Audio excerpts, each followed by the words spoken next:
everybody. Excuse me. Happy Friday to all of you. Let's see, I'm just checking on chat. Let me know if you can hear me and see me and all of that. Pardon me, I have a little bit of a cold. Hi, Christine and Nicole. There's a couple Christines here. Nicole's here. Kathy. Oh, Kathy, you're in the Pacific Northwest. I'm in Northern California, right at the bottom of this storm. We've gotten like 12 inches of rain in the last 48 hours. It's pretty crazy. Okay, let's see. Kim can hear me. Oh, you got it, Christine. Excellent. Let's see. Yes, it's been raining nonstop. It's a little crazy. And I have this cold that I got right at the beginning of the storm, so I think I'm getting over the worst of it. So I apologize if my voice is a little weak and kind of weird sounding, but I'll try to power through this regardless. Christine is getting snow in Northern Virginia. Thanks for being here, everybody. Oh yeah, Christine saying click the unmute button bottom right on the video area to hear me. I know that Crowdcast, I haven't been in this platform for a little bit, so, and there have been some changes. They're really trying to make a lot of improvements to the interface overall, and I do like it. It's good. I've been subscribed to it for years now, but anyway, let me get going with what I've got for all of you. So I think it's important right now for me to kind of communicate, and I have said this in the past. It's like,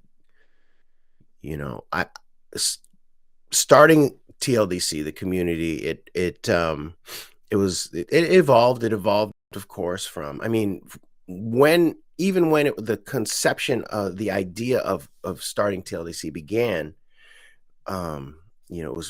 initially it was me and Brent Schlenker and Patty Shank, but we knew that whenever we produced a live conference, there was always that missing space in between conferences, and we ultimately just missed everybody.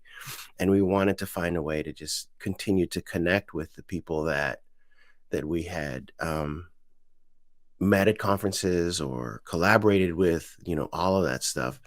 And so even at the inception of TLDC, this digital component of creating a community was relevant to us. There wasn't really anybody else doing it at that time. So, this was 2015, 2016. And that's pretty much how TLDC got started, the digital part of it. When the pandemic hit, everything had to go all digital. And at that time, it was just me. So I really had to change my mindset and just fully focus on platforms and things like that. But over the last, I guess, 8 years, 9 years that I've been doing this, there is a bunch of stuff that I've learned. And of course, for me, I don't think it's like that big of a deal, but it actually, what I want to do is share kind of what I've learned over the last, almost a decade. And if you are interested at all in building a community, including an L&D community, anything, it's just just anything, like I am working on trying to build a community with one of my neighbors to help with the bike trails around here. And he has an idea about this bike trail that is going to go through town. And so it's like, yeah, let's build a community doing that. You get to meet our neighbors and all of that. But right now, I feel like this is a good time to start thinking about building things, because I do think there are other things that are happening where there may be things are getting torn down or disassembled, and let's just build stuff. And that is not just about building community. For me, it's also about making art and making music and doing all of these different things that I'm really trying to start activating myself that way, and also teaching my 10-year-old, like, this is what we're going to do now. We're just going to start creating. And I encourage all of you to think of ideas, things that you just like to build. It doesn't have to be L&D specifically, but anything, if you want to do it. Here's a way to build a community. All right. Let's see here and just check in. All right, excellent. Um, but one thing before we get started, we do have like an LMS event that's happening next week. I just want to throw that in the chat just so I don't forget anybody. It's free to register, of course. It's just a small event. We're going to be doing it Monday through Wednesday, I think. Just a few sessions. It's not a big one. It's a holiday week, we know, and also throwing this out there too. Initially, it was called LMS 2024, like LMS, because we wanted it to, I mean, it was just our experience with LMSs tend to be somewhat messy. Apparently, that title didn't fly for some folks out there in the world. And so we're calling it not an LMS. No disrespect to LMSs, but, I don't know, as long as I've been at this, there are two things that always come up as, the pet peeves of every L&D professional, and it's the LMS, and then also not getting a seat at the table. So, we were just kind of, it was supposed to be a humorous take on the whole thing.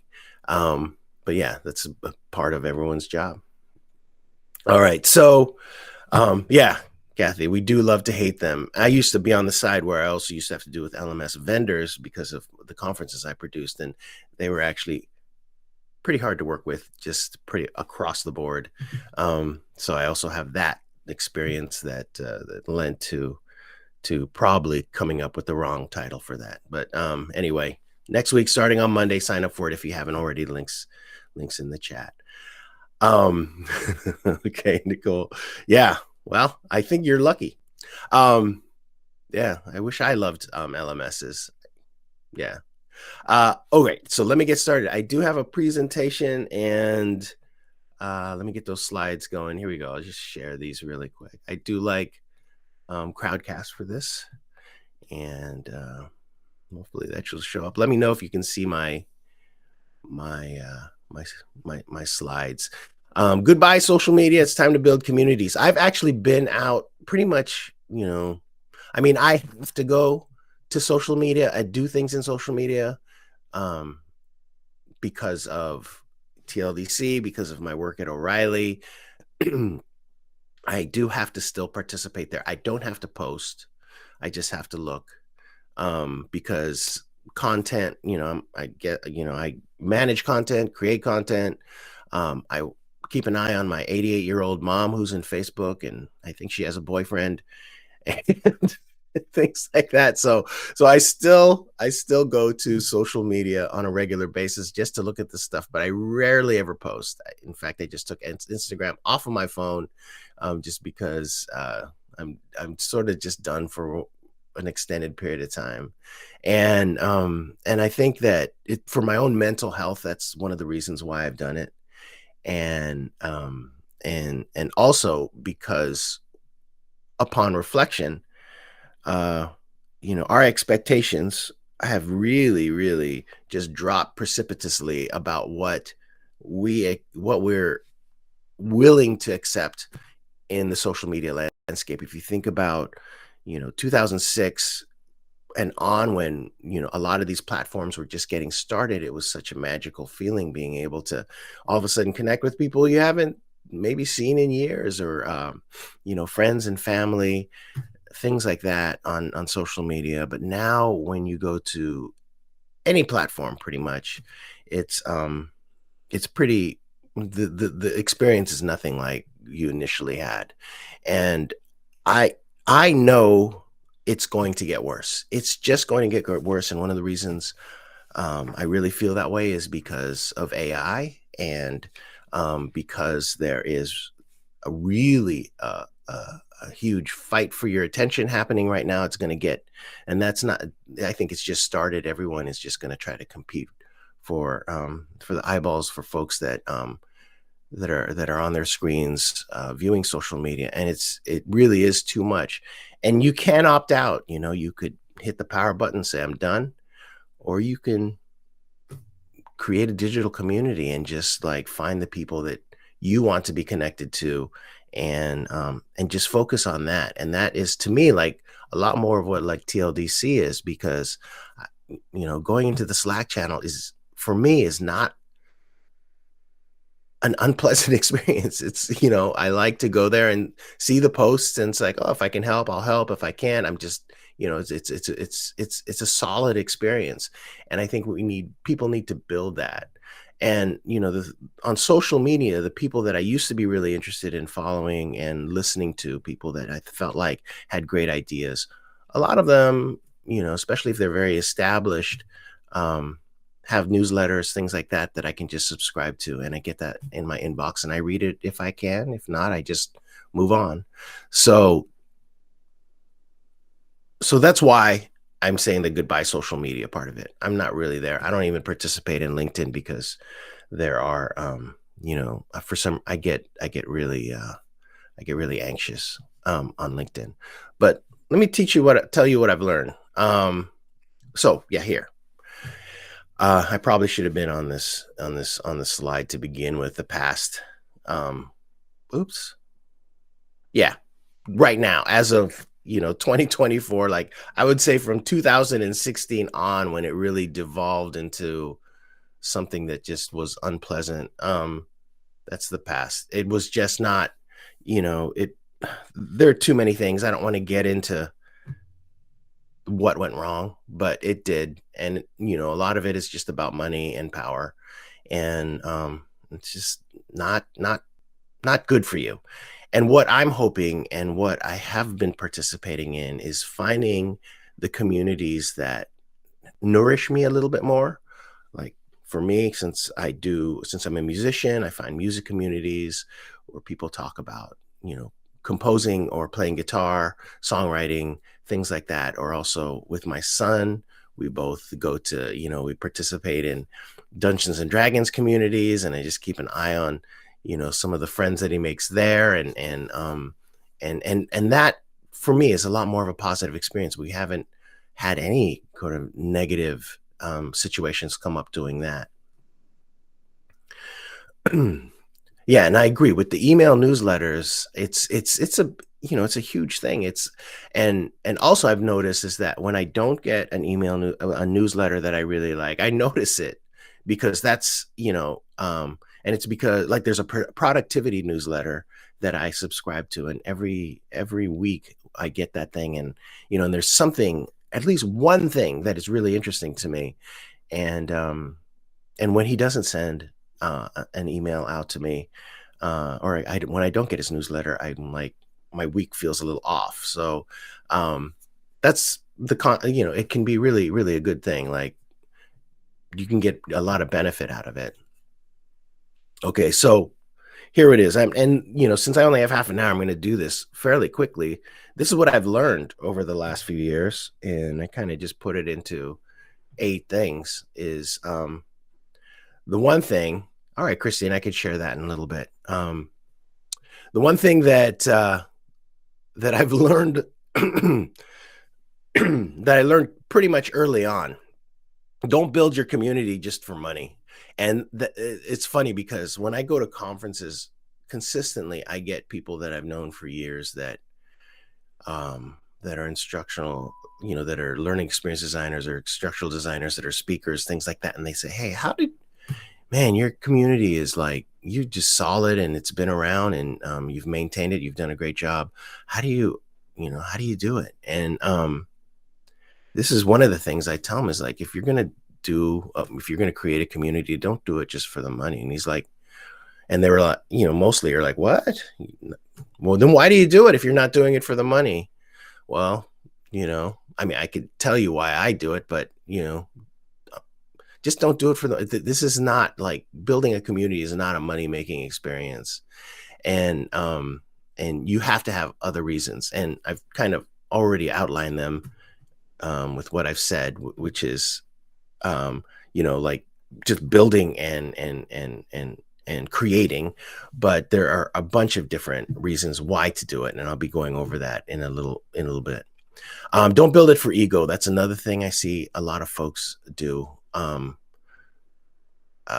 Yeah, and I see it on LinkedIn especially, and there are people in our space that have tried to do it, and it's because they felt like they wanted to be influencers, or I don't know. It's just I know, especially in our space, I think that you can really go down that road and think, I love speaking, I love being in front of people, and I really believe I have great ideas.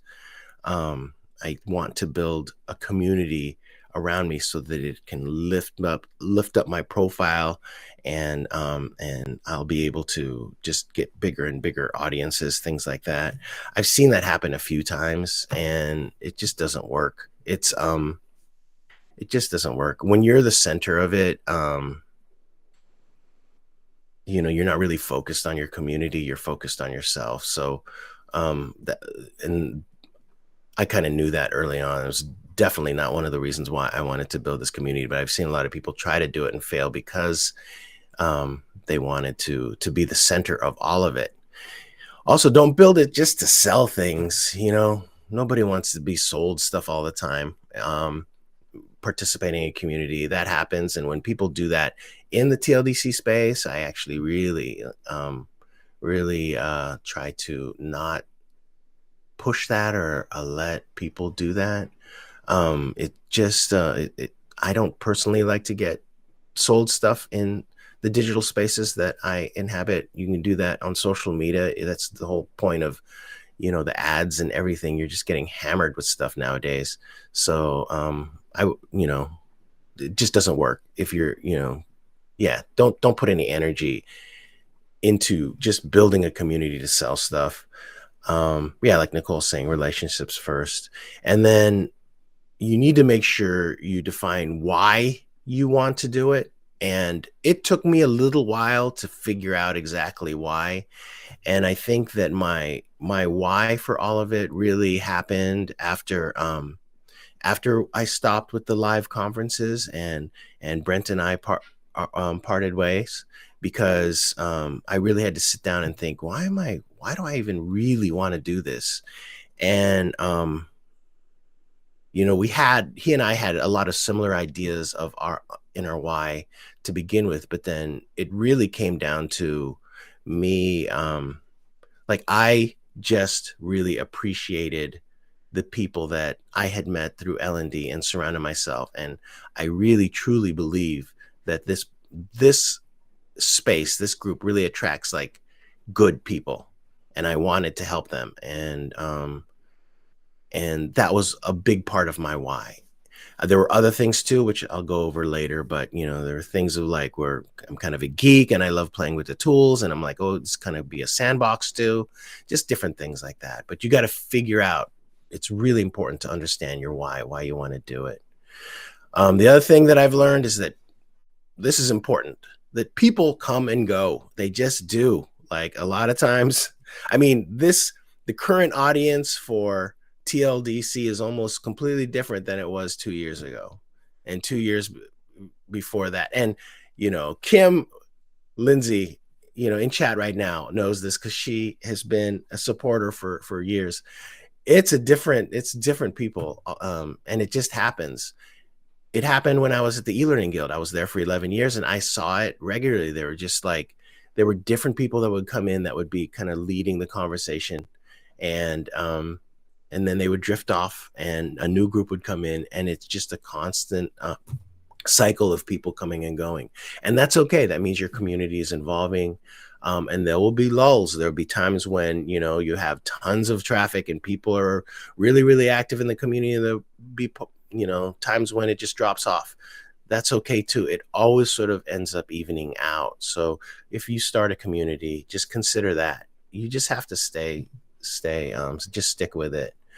Let's see. I'm just going to check chat real quick. Love it. Yes. All right. And then make rules and stick to them. I have my own set of rules about how I want the community run. I don't publish them anywhere. I probably should, but there are certain things that are really, really important to me. Now, with that said, I also, excuse me, it's cold. One of the things that I didn't put on here is also try to maintain as much structure as possible. Keep a schedule. Like for me right now, initially my schedule was really it was very defined.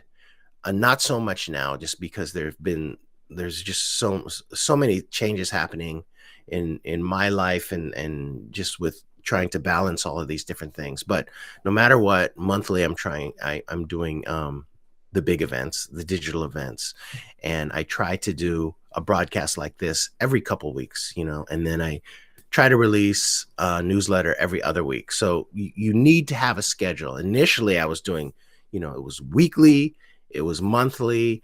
Even in the beginning, we were doing daily.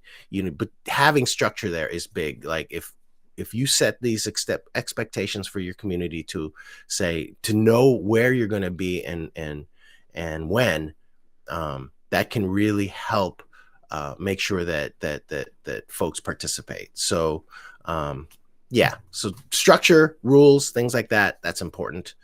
And then also get out of the way. I thought about that when it's kind of attached to the ego part. You don't have to be part of every conversation that is happening within your community, within the digital space. I've been parts of other communities where the people that are running them feel like, okay, this is my domain, and so you guys are talking, I'm going to be a part of this conversation. Just stay out of the way. If some stuff is going on, you don't have to be a part of everything. And I've just seen other communities and other community leaders try to be a part of everything. That just doesn't work. And then also, and this is important to me, and it used to make me feel guilty when I felt like I was really burnt out, and I would just keep on going with trying to create content and do things for TLDC that I didn't have the energy or even the knowledge to be able to do. And I would just get stressed. But I've learned over the last couple of years is you also got to make sure that you take care of yourself first, and that you have to make sure that that you're willing to sort of just let things fall apart here and there, and then come back and just like come back strong. Otherwise, I'm telling you that, I mean, I have gotten so burnt out on TLDC so many times, but that's been happening less over the last couple of years because I'm managing myself a little better. But it is hard, especially if you're like a parent and you have a regular full-time day job. And like, even for me right now, I'm volunteering to coach basketball, and, I'm in a band. I was in 2 bands for a while, but, just all this stuff going on. You really got to take care of yourself. And thank you, Kim. Yeah, you got to make it sustainable. It's super important. And, if you can design it initially so that you are realistic about what resources you can provide, your personal resources, that can make a difference and can be very strategic in the success of your community. All right. And so I have 4 things that I broke everything down into, and let me just share them. That's my son, by the way. He's bigger now. So here's a big thing is really, as I'm now starting to build other communities, these 4 things are pretty much the things I'm thinking about. That's what I just call them, 4 things. 1, you got to figure out your purpose, right? This is so important. And I'll tell you, like, the purpose initially when our community started, and even when I first connected with Brent, was let's just get people together and talk to them in front of a camera, and just live stream it. That was the purpose. And, we had to work through that. We had to figure out like, that's not going to work. And even for me, and I'm like, okay, so you're going to get your friends together and just talk about stuff. The same group every time. And even more challenging, it's the same group of dudes every time. And so, I really started to push. I'm like, if you're going to do that, we have to change it up. There are so many people out there worth talking to. and I need to see some diversity in the conversations that we're having, and so I really started to push that programming through, and that's pretty much how TLDC has kind of come together, in its iteration where it is now. Is that you know the purpose is really to serve all people in this industry, that that you can feel a sense of belonging when you come here, that there is a feeling of equity, of acceptance, and all of that. That is a really, really a major thing for me, and one of my primary purposes of managing this community, and everybody in the LND space. I mean, that is super important for me. And so if you're building a community, figure that out. Figure out your purpose. That's a key point. Thanks, Kim. That's true. We had to just work through it and figure it out, and it became what it is today. Then the other thing that's important, aside from having that purpose, is also building the engagement strategies of how you're going to be able to support your community and get them active, and start opening pathways to help them. I mean, to essentially build your community, and you got to have to create some engagement strategies. In my case, it was the live events. That was the one that was the most successful. Is just, luckily, since I was a conference producer, I have a background in being able to, or understood what it takes to bring people together and to talk about a certain topic or subject. And that is primarily it. And then Slack is also just having a communication channel that can also speak to those events or speak to other things. That's another strategy that I have, and I'm going to just continue to try to build, more strategies to see if we can, just find other ways for the community to be able to come together and collaborate, support, do things. Another one, and there are just four of these. And then you have to consider your infrastructure, what you need, like what are the tools that you need to build these things. And, as we use AirMeet as a primary conference platform. We use Crowdcast, like this one, for kind of our smaller weekly ones. We use Slack. And honestly, I'm pretty much favoring Discord right now as something that I really want to get into. And I think that it would be a good idea for everybody to learn how to use Discord. So I like the idea of starting to use that. So, I'm constantly looking for platforms to use. I've gone through a bunch of them. Some of them, no one's ever seen, but I play with them all the time. And actually, I really like to do that. But you do need to define what platforms you're using, what your digital infrastructure is, the tools that you're going to use, including if you have a newsletter going out, what kind of tool you're going to be using for your newsletter, all of that kind of stuff. So keep that in mind. That's something else you really, really need. And then finally, managing resources. This is one of the biggest things with people that start communities, that I don't think that a lot of the reason why communities fail is because they don't realize what is it going to take to be able to sustain this, and to commit to having structure, and to commit to being able to